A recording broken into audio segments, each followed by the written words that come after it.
لوگ اپنی سرگزشت کا آغاز عموماً اپنے بچپن سے یا اپنی پیدائش سے اپنے گھریلو ماحول سے کرتے ہیں۔ میں نہ تو اپنے بچپن کے بارے میں کچھ جانتا ہوں اور نہ ہی اپنے گھریلو ماحول کے بارے میں کچھ جانتا ہوں۔ مجھے صرف اتنا معلوم ہے میں کہاں پیدا ہوا، لیکن جب میں اپنے جائے پیدائش کا نام لوں گا تو کسی کو یقین نہیں آئے گا، مگر لوگوں کی اس بے یقینی کے باوجود میں وہی کچھ بتانے پر مجبور ہوں جو کہ حقیقت ہے۔ میں صدیوں پرانے قبرستان کی ایک شکستہ قبر میں پیدا ہوا اور اس وقت میری عمر 25 سال تھی، یا یوں کہہ لیجئے کہ اس کے لگ بھگ تھی۔ ان دونوں باتوں سے زیادہ صحیح بات یہ ہوگی کہ میں اپنی لمحہ پیدائش پر 25 سال کا ایک خوبرو جوان نظر آتا تھا۔ اس لمحہ پیدائش پر میرے جسم پر کرتا پاجامہ موجود تھا۔ یہ سب باتیں محض اس لیے ظاہر کرنے کے لیے بتا رہا ہوں کہ میں اپنی لمحہ پیدائش پر اس سطح پر تھا جس سطح پر ایک بالغ آدمی ہوتا ہے۔ مجھے اپنے ماحول کا پورا ادراک تھا۔ مجھے یہ معلوم نہ تھا کہ میرا ماضی کیا ہے، میں کون ہوں اور میں اس قبر میں کہاں سے آ گیا۔ مجھے اس قبر نے جنم دیا تھا جس کے نام سے لوگ خوف زدہ ہو جاتے ہیں، وہ قبر جس نے کبھی کسی پر رحم نہیں کیا تھا۔ بچوں کی آنکھیں ماں کی گود میں کھلتی ہیں، لیکن میرے لیے تو ماں کی گود یہ قبر تھی۔ دنیا میں اگر اس وقت کوئی میری ماں تھی تو وہ یہ قبر تھی جس نے مجھے جنم دیا تھا اور جس کی آغوش میں میں اس وقت لیٹا ہوا تھا۔ میں آہستہ آہستہ اٹھ کر اس شکستہ قبر سے باہر نکل آیا۔ سارے قبرستان پر گہرا سناٹا چھایا ہوا تھا۔ دور دور چند ایک قبروں پر دیے جل رہے تھے جو قبرستان کی گہری تاریکی کو مٹانے میں بری طرح ناکام ہو رہے تھے۔ مہینے کی آخری تاریخیں ہونے کی بنا پر چاند بھی نکلا ہوا نہیں تھا، جس کی وجہ سے ہر طرف تاریکی چھائی ہوئی تھی اور ماحول کو مزید ہیبت ناک بنا رہی تھی۔ قبرستان میں موجود مختلف قسم کے حشرات الارض کی آوازیں ماحول کو خوفناک بنانے کے لیے اپنا کردار پوری طرح ادا کر رہی تھیں۔ وقفے وقفے سے دور کہیں کتا بھونکتا تو خوف کی سی لہر میرے پورے جسم میں دوڑ جاتی تھی۔ میں کون ہوں، کہاں سے آیا ہوں، کہاں جاؤں، یہ ایسے سوالات تھے جن کا میرے پاس کوئی جواب نہیں تھا۔ میں نے اپنی جیبیں کنگالنا شروع کر دی کہ شاید میری جیب سے کوئی ایسی چیز برآمد ہو جائے جس سے مجھے میری شناخت میں آسانی ہو۔ ساری جیبیں دیکھنے کے بعد میری جیب سے صرف ایک پرس برآمد ہوا۔ میں نے بے تابی سے پورا پرس چھان مارا، لیکن اس میں سوائے بڑے بڑے کرنسی نوٹوں کے علاوہ کچھ نہیں ملا جس سے میں اپنے متعلق کچھ جان سکوں۔ ایک ہی سوال کسی آسیب کی طرح میرے ذہن میں گونجنے لگا، میں کون ہوں، میں کون ہوں، میں کون ہوں۔ یہ ایک سوال میرے ذہن میں اس قدر تیزی سے گردش کرنے لگا، مجھے یوں محسوس ہو رہا تھا جیسے چند لمحوں بعد میرا دماغ کسی آتش فشاں کی طرح پھٹ جائے گا۔ میں دونوں ہاتھوں سے سر تھام کر قبر کے سرہانے بیٹھ کر گہرے گہرے سانس لینے لگا۔ اب تک کے حالات نے میرا ذہنی توازن کافی حد تک بگاڑ دیا تھا۔ ابھی میں اپنے حالات پر حیران و پریشان غور و فکر میں مشغول تھا کہ اچانک ہی کسی سمت سے ہنسنے کی آواز سنائی دی۔ میں نے اس سمت نظریں اٹھا کر دیکھیں جس سمت سے آوازیں آ رہی تھیں، لیکن سوائے تاریکی کے کچھ بھی نظر نہ آیا۔ پھر یہ آوازیں کبھی دائیں جانب سے آتیں اور کبھی بائیں جانب سے آنے لگتیں۔ پورا قبرستان ہی ان شیطانی کہکہوں سے گونج اٹھا تھا۔ مجھے یہ کہکہے اپنے کانوں میں تیزاب ڈالتے ہوئے محسوس ہو رہے تھے۔ مجھے ایسے لگ رہا تھا جیسے ساری دنیا کی مخلوق مل کر میری بے بسی کا مذاق اڑا رہی ہو۔ تھوڑی دیر بعد ایک دم سناٹا چھا گیا، ایسا سناٹا کہ میری بے ترتیب سانسوں کی آواز مجھے شور کرتی ہوئی محسوس ہو رہی تھی۔ مجھے اپنا خون رگوں میں جمتا ہوا محسوس ہو رہا تھا۔ مجھے اس قبرستان سے نکل جانا چاہیے، یہ سوچ کر میں اٹھ کھڑا ہوا، لیکن پیشتر اس کے کہ میں قبرستان سے نکلنے میں کامیاب ہوتا، مشک و عنبر کا تیز خوشبو کا جھونکا میرے اطراف میں پھیل گیا۔ یہ خوشبو مجھ پر اتنی تیزی سے حاوی ہوتی جا رہی تھی کہ میں سب کچھ بھول کر اس کے سحر میں کھوتا چلا گیا۔ میری آنکھیں خود بخود بند ہونے لگیں، مگر آنکھیں بند کرتے ہی میں چونک اٹھا۔ کسی کے سرد ہاتھوں کا لمس اپنے شانوں پر محسوس کر کے میں نے دوبارہ آنکھیں کھول دیں اور اس سفید ریش بزرگ کو دیکھنے لگا جو کہ میرے بائیں ہاتھ پر موجود تھے۔ سر سے پیر تک انہوں نے سفید لباس پہن رکھا تھا، ان کی داڑھی اور سر کے بال بھی سفید تھے۔ ہاتھ میں انہوں نے تسبیح تھام رکھی تھی۔ ان کی پروقار نظریں میرے چہرے پر مرکوز تھیں اور ہاتھ تسبیح کے دانوں پر چل رہے تھے۔ اس ویران قبرستان میں ان بزرگ کو اپنے قریب پا کر حیرت ہو رہی تھی، اس لیے کہ 1 منٹ پہلے وہاں کسی آدم ذات کا وجود نہیں تھا۔ پھر وہ کون تھے اور اچانک کہاں سے آ گئے تھے؟ اس سے پہلے کہ میں ان سے کوئی سوال کرتا، انہوں نے بڑی شفقت سے میرے سر پر ہاتھ رکھا اور نہایت ہی نرم لہجے میں کہنے لگے، میں بھی تمہاری طرح خدا کا ایک بندہ ہوں۔ میں یہ بھی جانتا ہوں کہ اس خالق کائنات نے تمہیں بہت سی طاقتوں سے سرفراز کیا ہے، لیکن اس کا مطلب یہ نہیں کہ تم اپنی طاقت کے گھمنڈ میں اپنے آپ کو سب سے زیادہ طاقتور سمجھنے لگو اور انسانوں کو انسان نہ سمجھو۔ اتنا یاد رکھو کہ اس زمین پر جب بھی کوئی فرعون پیدا ہوا ہے، خدا نے اس کے لیے کسی نہ کسی کو موسیٰ بنا کر بھیجا ہے۔ نیکی اور بدی کی جنگ ازل سے جاری ہے اور ابد تک جاری رہے گی۔ شیطانی طاقتوں میں سوائے فریب کے اور کچھ بھی نہیں ہے۔ اتنا کہہ کر وہ خاموش ہو گئے۔ میں نے ان کی باتوں کے درمیان کئی بار کچھ کہنے کی کوشش کی تھی، لیکن میں اپنی اس کوشش میں کامیاب نہ ہو سکا۔ میرے محترم بزرگ، کیا آپ مجھے میرے بارے میں بتا سکتے ہیں؟ میں کون ہوں؟ میں یہاں تک کیسے پہنچ گیا؟ میں نے ان بزرگ سے التجائی لہجے میں پوچھا۔ صبر سے کام لو، وقت آنے پر سب کچھ تمہیں پتہ چل جائے گا۔ ایک بار پھر انہوں نے اپنا ہاتھ میرے سر پر رکھ دیا۔ مجھے یوں لگا جیسے میں یکدم جھلستی دھوپ سے نکل کر ٹھنڈی ٹھنڈی چھاؤں میں آ گیا ہوں۔ مجھے بے پناہ سکون کا احساس ہو رہا تھا۔ میں ان بزرگ کے قدموں میں بیٹھتا چلا گیا۔ مجھ پر غنودگی سی چھاتی جا رہی تھی۔ نہ جانے کب میرا ذہن تاریکیوں میں ڈوبتا چلا گیا۔ جب دوبارہ میری آنکھ کھلی تو میں حیرت سے اچھل پڑا۔ اب نہ وہ قبرستان تھا، نہ وہ بزرگ تھے۔ میں قبرستان کے بجائے ایک ویرانے میں تھا۔ میں اٹھ کر آس پاس دیکھنے لگا۔ کافی دور مجھے روشنیاں سی نظر آ رہی تھیں۔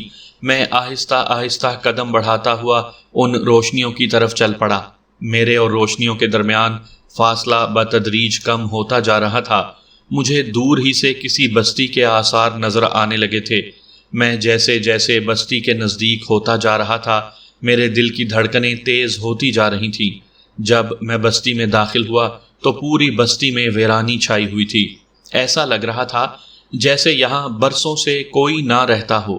میں بستی کے درمیان بنے ہوئے چوک پر، جس میں نلکا بھی لگا ہوا تھا، ہاتھ منہ دھوئے اور کچھ دیر آرام کرنے کے لیے وہیں بیٹھ گیا۔ اس کے علاوہ میں کر بھی کیا سکتا تھا؟ میں کہاں جاؤں؟ کس سے مدد مانگوں؟ مجھے میرے بارے میں کون بتائے گا؟ یہ میری کیسی بے بسی تھی۔ یہی باتیں سوچتے سوچتے میں وہاں پر لیٹ گیا۔ نہ جانے کب نیند کی دیوی نے مجھے اپنی آغوش میں لے لیا۔ ابھی مجھے سوئے ہوئے زیادہ دیر نہیں ہوئی تھی کہ میں اچانک ہی ہڑبڑا کر اٹھ گیا۔ سب سے پہلے تو میری نظر ان لوگوں پر پڑی جو میرے ارد گرد جمع تھے۔ بھائی، تم کون ہو اور کہاں سے آئے ہو؟ ان میں سے ایک مرد نے مجھ سے پوچھا۔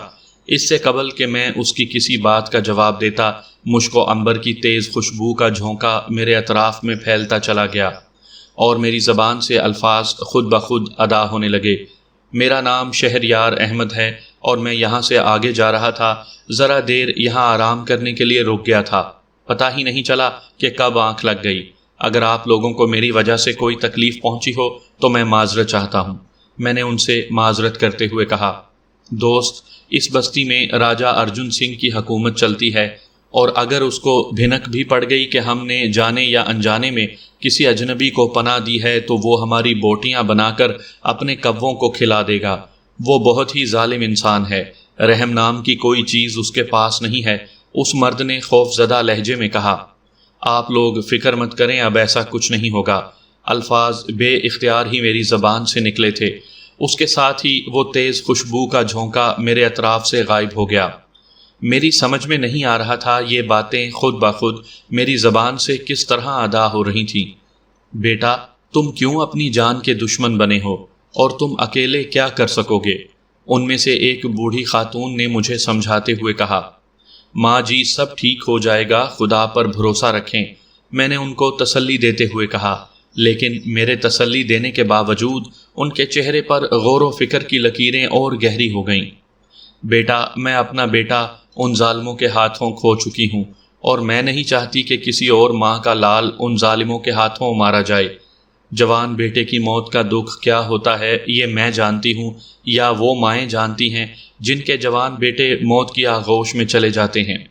جوان بیٹے ماں باپ کے بڑھاپے کا سہارا ہوتے ہیں، مگر ان ظالموں کو یہ بات کون سمجھائے؟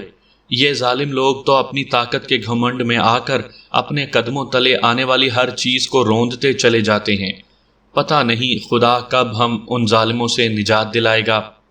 ماں جی، میں بھی آپ کے بیٹے جیسا ہوں، اور جب بھی اس زمین پر فرعون پیدا ہوگا کوئی نہ کوئی موسیٰ بن کر اس سے نجات دلانے کے لیے پہنچ جائے گا۔ لوگ دلچسپی سے ہماری گفتگو سن رہے تھے۔ میں نے سب کچھ کہہ تو دیا تھا، مگر کیا ہونے والا تھا اس کے بارے میں کچھ نہیں کہہ سکتا تھا۔ ابھی میں انہی خیالات میں کھویا ہوا تھا کہ ان لوگوں میں سے ایک لڑکی آگے بڑھی اور مجھ سے مخاطب ہو کر کہنے لگی، اب ذرا آپ یہ نلکا چھوڑ دیں تو ہم پانی بھر لیں۔ مگر میں نے تو جیسے اس کی آواز سنی ہی نہیں تھی۔ میں دم بخود اس لڑکی کو تکے جا رہا تھا جو اپنے یاقوتی ہونٹوں پر دل نواز مسکراہٹ بھرے ہر لمحہ میرے قریب آتی جا رہی تھی۔ وہ میرے قریب آ کر رکی تو میں اس کی غزالی آنکھوں کے سحر میں کھو گیا۔ یوں لگ رہا تھا جیسے قدرت نے اس کو تخلیق کرتے وقت حسن و رونائی کے تمام خزانے اس میں سمو دیے ہوں۔ چند ثانیوں تک وہ مجھے خمار آلود نظروں سے دیکھتی رہی، پھر اس کے تراشیدہ ہونٹوں کی جنبش ہوئی۔ کہاں کھو گئے آپ؟ اس کی آواز میں جھرنوں جیسی جل ترنگ تھی۔ میں شرمندہ سا ہو کر کھڑا ہو گیا۔ میرے کھڑے ہوتے ہی لڑکیاں قطار بنا کر پانی بھرنے لگیں اور میں دلچسپی سے یہ منظر دیکھنے لگا۔ اب یہاں پر ہی کھڑے رہو گے یا چل کر ناشتہ وغیرہ بھی کرو گے؟ وہ بزرگ خاتون میرے قریب آتے ہوئے بڑی اپنائیت سے بولیں، ماں جی، آپ بلا وجہ میرے لیے پریشان ہو رہی ہیں، ناشتہ تو میں کہیں بھی کر لوں گا۔ ماں جی بھی کہتے ہو، غیروں جیسی باتیں بھی کرتے ہو، انہوں نے بھرائی ہوئی آواز میں کہا، اور وہ وہاں سے جانے لگیں۔ میں بھی دوڑتا ہوا ان کے پیچھے پہنچ گیا۔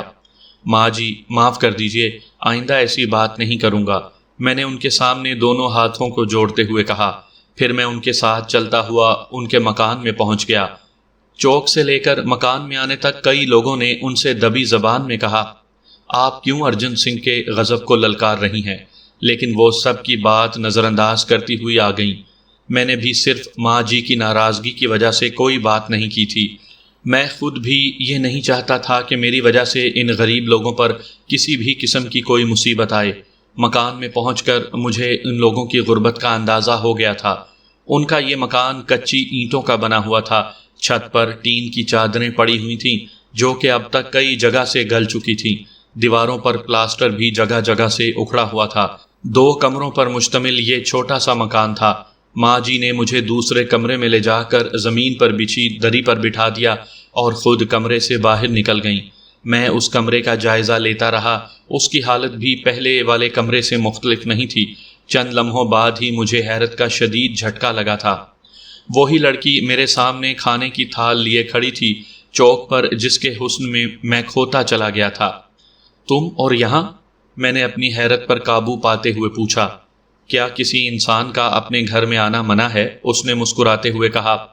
اس سے پیشتر کہ ہمارے درمیان کوئی اور بات ہوتی، ماں جی پانی کا جگ لیے کمرے میں داخل ہوئیں۔ ہم دونوں ان کی طرف متوجہ ہو گئے۔ یہ میری بیٹی غزالہ ہے۔ ہم تینوں باتیں بھی کرتے رہے اور ناشتہ بھی کرتے رہے۔ ناشتے سے فارغ ہونے کے بعد غزالہ کہنے لگیں، آئیں میں آپ کو بستی دکھاؤں۔ میں اٹھ کھڑا ہوا۔ ارے اس غریب کو کچھ دیر آرام تو کرنے دے، نہ جانے بیچارہ کب کا تھکا ہارا ہے، ماں جی نے اس کو ڈانٹتے ہوئے کہا۔ ماں جی، میں آرام کی ضرورت محسوس نہیں کر رہا ہوں، اور پھر میں اس بستی کی سیر بھی کرنا چاہتا ہوں۔ میں محسوس کیے بغیر نہ رہ سکا کہ ماں جی کے چہرے پر کئی رنگ آ کر گزر گئے۔ جاؤ بیٹا، لیکن خبردار کسی سے الجھنا نہیں، چاہے کوئی کچھ بھی بکواس کرتا رہے، ماں جی نے غزالہ کو تنبیہ کرتے ہوئے کہا۔ ہم دونوں مکان سے باہر نکل آئے۔ باہر ہر طرف چمکیلی دھوپ پھیلی ہوئی تھی۔ ہم بستی کا چکر لگا رہے تھے کہ میرے کانوں میں تیز سیٹی کی آواز پڑی۔ میں سیٹی کی طرف متوجہ ہو گیا، مگر غزالہ نے کوئی توجہ نہ دی۔ میں اس طرف جانے لگا، لیکن میرے وہاں پہنچنے سے پہلے ہی 3-4 لڑکے ٹولے کی صورت میں نکل کر میرے سامنے آ گئے۔ ان میں سے ایک نے آگے بڑھ کر غزالہ کو مخاطب کرتے ہوئے کہا، جان من، ہم اتنے عرصے سے محنت کر رہے ہیں اور تم ہمیں گھاس نہیں ڈال رہی ہو۔ اور اس اجنبی پر صرف چند گھنٹوں میں مہربان ہو گئی ہو؟ ایسا کون سا جادو ہے اس کے پاس جو ہمارے پاس نہیں ہے؟ مجھے یوں لگا جیسے کسی نے سرے بازار مجھے ننگا کر دیا ہو۔ میں نے غزالہ کی طرف دیکھا تو اس کے چہرے پر ہوائیاں اڑ رہی تھیں۔ چلو غزالہ، میں نے اسے مخاطب کرتے ہوئے کہا۔ ہم دونوں آگے بڑھنے لگے۔ ایک بار پھر وہ ہمارا راستہ روک کر کھڑے ہو گئے۔ جانے من اتنی بھی جلدی کیا ہے؟ مجھے یوں لگا جیسے میرے جسم میں خون کی جگہ لاوا دوڑنے لگا ہو۔ اس سے قبل کہ مزید کوئی بات ہوتی، میرے دائیں ہاتھ کا بھرپور تھپڑ اس کے منہ پر پڑا۔ میرے ایک ہی تھپڑ نے اس کا جبڑا پھاڑ دیا تھا۔ وہ کئی فٹ دور جا گرا تھا، حالانکہ دیکھنے میں وہ اچھا خاصا باڈی بلڈر نظر آتا تھا۔ جب اس کے ساتھیوں نے اس کا یہ حشر دیکھا تو تینوں ہی اکٹھے مجھ پر پل پڑے، لیکن ان لوگوں کا حشر بھی اپنے پہلے ساتھی سے مختلف نہ ہوا۔ میں نے اس کو گریبان سے پکڑ کر کھڑا کیا جس نے اس جھگڑے کی شروعات کی تھی، اور اس سے کہنے لگا، اگر دوبارہ کبھی اس بستی کی کسی لڑکی کی طرف بری نظر سے دیکھا تو آئندہ یہ نظریں دیکھنے کے لائق نہیں رہیں گی۔ یہ میری طرف سے تمہیں پہلی اور آخری وارننگ ہے۔ وہ چاروں ایک دوسرے کی طرف حیرت سے دیکھنے لگے۔ میں غزالہ کا ہاتھ پکڑ کر وہاں سے چل پڑا۔ غزالہ کے چہرے پر اب تک ہوائیاں اڑ رہی تھیں۔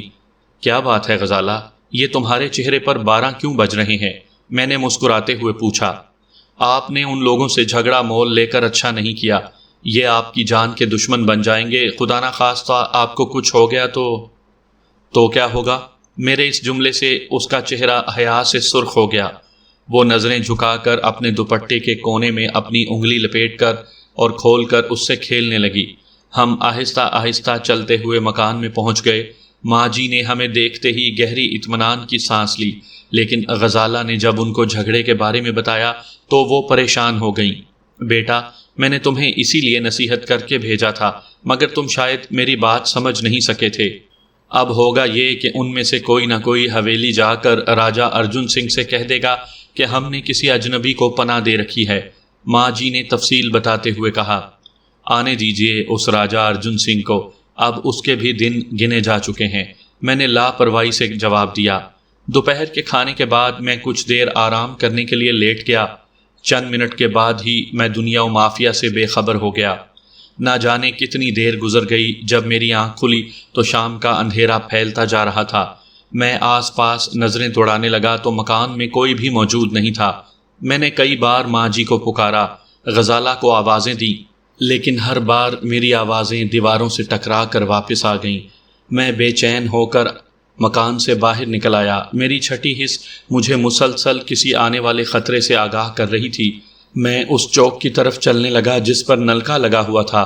وہاں جو منظر میری آنکھوں نے دیکھا اس نے مجھے پاگل کر دیا۔ میری آنکھوں میں خون اتر آیا تھا۔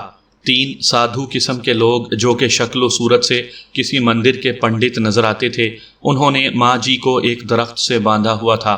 ماں جی کے کپڑے جگہ جگہ سے تار تار ہو چکے تھے، اور ایک آدمی جو کہ شکل سے ہی جلاد نظر آتا تھا، ماں جی کے جسم پر ہر چند لمحے بعد ایک کوڑا مارتا تھا۔ مجھے اپنے آپ پر قابو پانے میں مشکل ہو رہی تھی۔ میرے دیکھتے ہی دیکھتے ایک پجاری آگے بڑھا اور ماں جی کے عین سامنے کھڑے ہو کر کہنے لگا، تم نے مہاراج ارجن سنگھ کے حکم کی خلاف ورزی کیوں کی؟ تم نے اس اجنبی کو پناہ کیوں دی؟ پرتاپ کمار، تیرے مہاراج ارجن سنگھ نے اس بستی والوں پر بہت ظلم کر لیے ہیں، اب وہ اپنے کیے کی سزا پائے گا۔ تم مہاراج کو کشٹ یعنی نقصان پہنچاؤ گی، یا وہ کل کا چھوکرا؟ مارو اس بڑھیا کو، اور اس وقت تک مارتے رہو جب تک اس کے جسم سے جان نہ نکل جائے۔ اس سے پہلے کہ وہ جلاد نما شخص آگے بڑھتا، میں درمیان میں آ گیا۔ اب اگر تم میں سے کسی نے ماں جی کو چھونے کی کوشش کی تو مجھ سے برا کوئی نہ ہوگا۔ تم کون ہو مہاشے؟ پرتاپ کمار نے مجھے گھورتے ہوئے کہا۔ میں وہی اجنبی ہوں جس کی سزا تم اس بوڑھی عورت کو دے رہے ہو، میں نے پرتاپ کمار کی آنکھوں میں آنکھیں ڈالتے ہوئے کہا۔ پرتاپ کمار نے جلاد کو اشارہ کیا۔ وہ میری طرف یوں دیکھنے لگا جیسے کوئی کسائی بکرے کو قربانی سے پہلے دیکھتا ہے۔ وہ آہستہ آہستہ میری طرف بڑھنے لگا۔ میں نے ڈرنے والے انداز میں اپنا دایاں ہاتھ اس کی طرف بڑھا دیا۔ اس نے بڑھ کر میرا ہاتھ تھام لیا۔ میرا ہاتھ تھامنا اس کو بہت مہنگا پڑا۔ اس نے میرا ہاتھ تھام کر دبانے کی کوشش کی تھی، لیکن اس کو کامیابی نہیں ہوئی۔ مگر جب میں نے یہ حرکت کرنا شروع کی تو وہ پاگلوں کی طرح چیخنے چلانے لگا۔ میں نے ہاتھ کا زور ذرا سا بڑھا دیا تو وہ زمین پر گر کر تڑپنے لگا۔ جب میں نے اس کا ہاتھ اپنی گرفت سے آزاد کر دیا تو اس کی انگلیوں اور کلائی کی ہڈیاں ٹوٹ چکی تھیں۔ میں اپنے ہاتھ کو حیرت سے دیکھنے لگا۔ وہ بالکل اسی طرح سے تھا جس طرح سے ایک عام آدمی کا ہاتھ ہوتا ہے۔ پھر یہ سب کچھ کیسے ہو گیا؟ میری عقل اس بات کو تسلیم کرنے کے لیے تیار نہیں تھی۔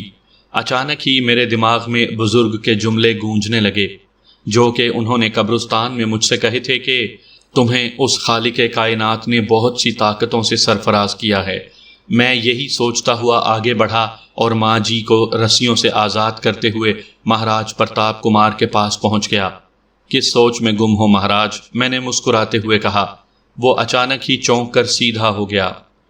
تو میرے ایک چیلے کو مار کر یہ سمجھ رہا ہے بالک کہ جیت تیری ہو گئی؟ پرتاپ کمار، تم یا تمہارا ارجن سنگھ آج کے بعد اس بستی میں قدم نہیں رکھو گے، اور اگر تم میں سے کسی نے ایسی کوشش کی تو اپنی ٹانگوں پر چل کر حویلی نہیں پہنچ سکو گے۔ پوری بستی میں خاموشی چھائی ہوئی تھی۔ ہر ایک بت بنا میرے اور پرتاپ کمار کے درمیان ہونے والی گفتگو سن رہا تھا۔ تو مجھ سے یدھ یعنی جنگ کرے گا بالک؟ مجھے تیری اس سندر جوانی پر دیا آتی ہے۔ اب بھی سمے ہے،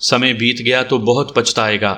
میں بھی تمہیں یہی مشورہ دوں گا کہ ماں جی کے پاؤں کو چھو کر معافی مانگ لو۔ میں نے پرتاپ کمار کے چہرے کا بغور جائزہ لیتے ہوئے کہا تو اس کا چہرہ غیظ و غضب سے سرخ ہوتا جا رہا تھا۔ تجھے اپنی شکتی کے کچھ کرشمے دکھانے ہی پڑیں گے، تو پھر ہو جائیں دو دو ہاتھ۔ میرے اس جملے پر پرتاپ کمار کا کرخت کہا فضا میں گونجا۔ میں اور تمہارا مقابلہ کروں گا؟ میں تو تمہیں ہاتھ لگائے بغیر نرک یعنی دوزخ میں جھونک سکتا ہوں۔ اور اس نے اپنا ہاتھ اٹھا کر میری طرف جھٹک دیا۔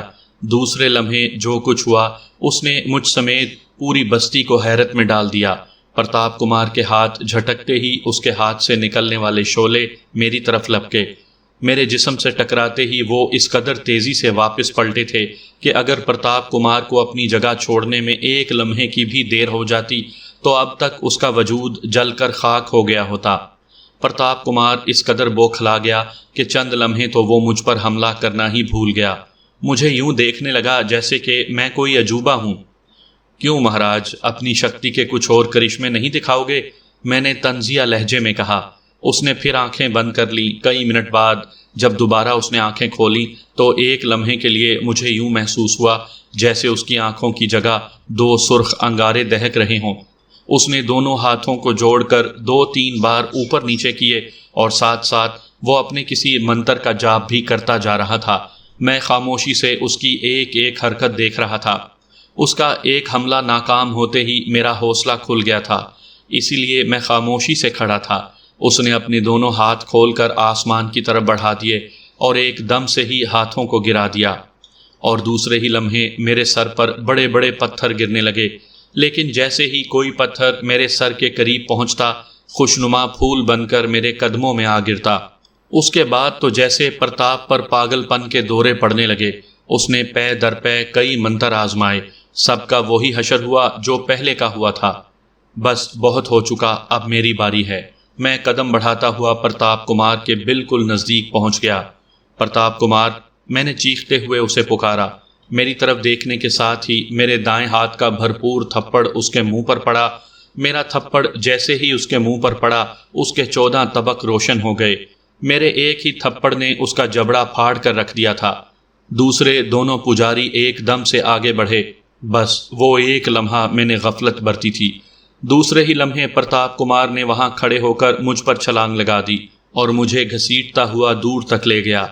اس کے کئی ایک گھونسے میرے جسم پر پڑے تو مجھ پر جیسے جنون سوار ہو گیا۔ میں نے اس کو لاتوں اور گھونسوں پر رکھ لیا۔ چند ہی لمحوں بعد وہ ہانپتا کانپتا نڈھال ہو کر زمین پر گر پڑا۔ میں نے پوری طاقت سے اس کی گردن دبوچ لی اور لمحہ با لمحہ دباؤ بڑھاتا چلا گیا۔ اس کی آنکھیں یوں لگتا تھا جیسے ابھی چہرے سے باہر نکل آئیں گی۔ وہ اکھڑی اکھڑی سانس لینے کی کوشش کر رہا تھا، لیکن میں نے اس وقت تک گردن نہیں چھوڑی جب تک مجھے یقین نہ ہو گیا کہ اس کی روح اس کے جسم سے پرواز کر چکی ہے۔ میں ہاتھ جھاڑتا ہوا اٹھ کھڑا ہوا۔ میں نے پرتاپ کمار کے ساتھ آئے ہوئے دونوں پجاریوں کو مخاطب کرتے ہوئے کہا، اپنے اس پنڈت مہاراج کی لاش کو اٹھا کر لے جاؤ اور اپنے مہاراج ارجن سنگھ کو بتا دینا کہ اگر وہ کسی اور کا یہ حشر دیکھنا چاہتا ہے تو اسے ابھی بھیج دے۔ وہ دونوں پنڈت اپنے ساتھی کی لاش اٹھا کر خاموشی سے چلے گئے۔ ساری بستی والوں نے میرے گرد گھیرا ڈال لیا۔ ہر ایک اپنی اپنی بولی بول رہا تھا۔ کوئی مجھے فرشتہ کہہ رہا تھا، کوئی جادوگر۔ یہ سب لوگ اپنی اپنی بولیاں بولنے میں مگن تھے اور میں حیرت میں ڈوبا اپنی اس پراسرار طاقت کے بارے میں سوچنے لگا جس کے بارے میں ابھی تک مکمل طور پر مجھے کوئی علم نہیں تھا۔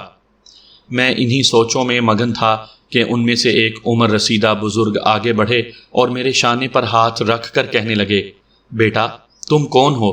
کیا تم کوئی جادوگر ہو؟ بابا الحمدللہ میں مسلمان ہوں اور مسلمانوں کے مذہب میں جادو کو حرام قرار دیا ہے۔ میں کوئی جادوگر وغیرہ نہیں ہوں، ایک خدا اور ایک رسول صلی اللہ علیہ وآلہ وسلم کو ماننے والا ہوں۔ میں آپ لوگوں سے وعدہ کرتا ہوں بہت جلد آپ لوگوں کو اس ظالم راجہ ارجن سنگھ سے نجات مل جائے گی۔ ادھر گھر پر پہنچنے پر ماں جی مجھ سے کہنے لگی، بیٹا نہ جانے میرا دل کیوں گھبرا رہا ہے، راجہ ارجن سنگھ بہت ہی ظالم انسان ہے، نہ جانے وہ تمہارے ساتھ کیا سلوک کرے گا۔ جن لوگوں کو اس نے بھیجا تھا ایسے تو اس نے سینکڑوں کتے پال رکھے ہیں اور وہ خود بھی کسی بڑے جادوگر سے کم نہیں ہے۔ ماں جی اطمینان رکھیں، کچھ نہیں ہوگا۔ میں نے ان کو تسلی دی۔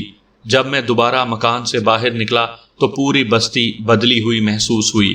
جگہ جگہ چھوٹے چھوٹے دیے جلا کر روشنی کی گئی تھی۔ ہر طرف دو دو چار چار کی ٹولیوں کی صورت میں لوگ خوش گپیوں میں مصروف تھے۔ جن جن لوگوں کی نظریں مجھ پر پڑتی تھیں وہ عقیدت اور احترام سے نظریں جھکا لیتے تھے۔ کچھ دور بچے کھیلنے میں مصروف تھے۔ میں ان سے دور بیٹھ کر ان کو دلچسپی سے کھیلتے ہوئے دیکھ رہا تھا۔ کاش کہ مجھے بھی اپنے بچپن کے بارے میں معلوم ہوتا، میں جان سکتا کہ میں کون ہوں۔ نہ جانے کتنی دیر میں بچوں کے اس کھیل کو میں دلچسپی سے دیکھتا رہا۔ اچانک ہی مجھے دور ہی سے پولیس موبائل کے سائرن کی آواز آنے لگی۔ وہ آواز لمحہ با لمحہ مجھ سے قریب ہوتی جا رہی تھی۔ میں وہاں سے اٹھ کھڑا ہوا۔ بستی کے لوگ بھی میرے ارد گرد جمع ہونے لگے تھے۔ چند لمحوں بعد ہی پولیس جیپ بستی میں موجود تھی۔ اس میں سے ایک انسپیکٹر اور 2 سپاہی اتر کر میرے نزدیک آ گئے۔ ان کے پیچھے وہ دونوں پجاری بھی تھے جو پرتاپ کمار کی لاش کو بستی سے لے گئے تھے۔ انسپیکٹر جیسے ہی میرے قریب پہنچا ان میں سے ایک پجاری چیخ چیخ کر انسپیکٹر سے کہنے لگا، یہی ہے وہ شیطان جس نے مہاراج پرتاپ کمار کی ہتیا کی ہے۔ کیوں یہ صحیح کہہ رہے ہیں؟ انسپیکٹر نے میری آنکھوں میں آنکھیں ڈالتے ہوئے کہا۔ انسپیکٹر صاحب اگر آپ کے پاس کوئی گواہ یا کوئی ثبوت ہو تو بے شک آپ مجھے گرفتار کر کے لے جا سکتے ہیں۔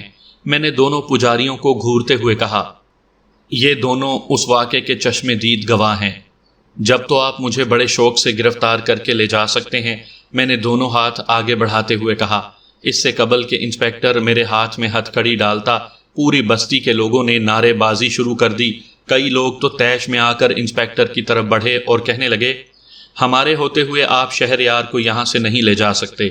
ان لوگوں کو اپنی طرف بڑھتا دیکھ کر ایک لمحے کے لیے انسپیکٹر خود بوکھلا گیا۔ میں نے سامنے آ کر سب کو ہاتھ کے اشارے سے خاموش رہنے کی تاکید کی اور ان سے مخاطب ہو کر کہنے لگا، یہ انسپیکٹر مجھے زیادہ دیر اپنے پاس نہیں روک سکے گا۔ جیت ہمیشہ حق اور سچائی کی ہوتی ہے۔ ہم حق پر ہیں، سچائی پر ہیں، اس لیے جیت ہماری ہی ہوگی۔ میں آپ لوگوں کو یقین دلاتا ہوں کہ میں بہت جلد دوبارہ آپ لوگوں کے درمیان میں ہوں گا۔ انسپیکٹر نے میرے ہاتھوں میں ہتھ کڑی ڈال دی اور مجھے لاک اپ میں بند کر دیا۔ میں بھی لاپرواہی سے لاک اپ کی زمین پر لیٹ گیا۔ میں نے اپنے آپ کو حالات کے دھارے پر چھوڑ دیا تھا۔ چند لمحوں بعد ہی مجھے یوں محسوس ہوا جیسے کہ میرے علاوہ بھی یہاں کوئی موجود ہو۔ میں اٹھ کر بیٹھ گیا، آنکھیں پھاڑ پھاڑ کر چاروں طرف دیکھنے لگا، لیکن کوئی نظر نہ آیا۔ میں نے سوچا کہ شاید میرا وہم ہے۔ سامعین کرام، آپ سن رہے ہیں ایک خوفناک اور ڈراؤنی اردو کہانی قبر کا بیٹا۔ مجھے امید ہے آپ کو میری یہ کاوش پسند آئے گی۔ آپ نے اگر ابھی تک میرا چینل کہانی گھر سبسکرائب نہیں کیا تو میرے چینل کو سبسکرائب کر کے بیل نوٹیفیکیشن آن کر لیجئے تاکہ آنے والی ہر نئی کہانی کی اطلاع بر وقت آپ تک پہنچ سکے۔ کس وچار میں گم ہو، لاک اپ میں ایک نسوانی آواز گونجی تو میں چونک پڑا۔ یہ آواز میں نے پہلے کبھی نہیں سنی تھی۔ میں تیزی سے پلٹ کر ادھر ادھر دیکھنے لگا مگر یہاں کوئی دوسرا موجود نہیں تھا۔ مجھے نہیں پہچانتے؟ وہی مترنم آواز لاک اپ میں گونجی۔ تم جو کوئی بھی ہو میرے سامنے آ کر بات کرو، اس بار میں نے کرخت لہجے میں کہا۔ میں تمہارے سامنے موجود ہوں۔ سازوں پر رقصاں کوئی آواز دوبارہ ابھری۔ اچانک مجھے محسوس ہوا جیسے میری نظروں کے سامنے سے کوئی دبیز پردہ دھوئیں کی طرح ہٹ گیا ہو۔ اب میں اس عورت کو بخوبی دیکھ سکتا تھا جو میرے سامنے دروازے کے قریب کھڑی مسکراتی ہوئی نظروں سے مجھے دیکھ رہی تھی۔ سر سے پاؤں تک اس نے دھانی رنگ کی ایک ساڑی لپیٹ رکھی تھی جس کے اندر سے اس کا مرمری جسم جھانک رہا تھا۔ اس کے چہرے کے نقش و نگار اس قدر حسین و جاذب نظر آتے تھے کہ ایک لمحے کے لیے میں اس کے حسن و رونائیوں میں گم ہو گیا۔ پھر مجھے راجہ ارجن سنگھ کا خیال آیا تو میری آنکھوں میں خون اتر آیا۔ میں نے قہر آلود نظروں سے اسے دیکھتے ہوئے پوچھا، کون ہو تم؟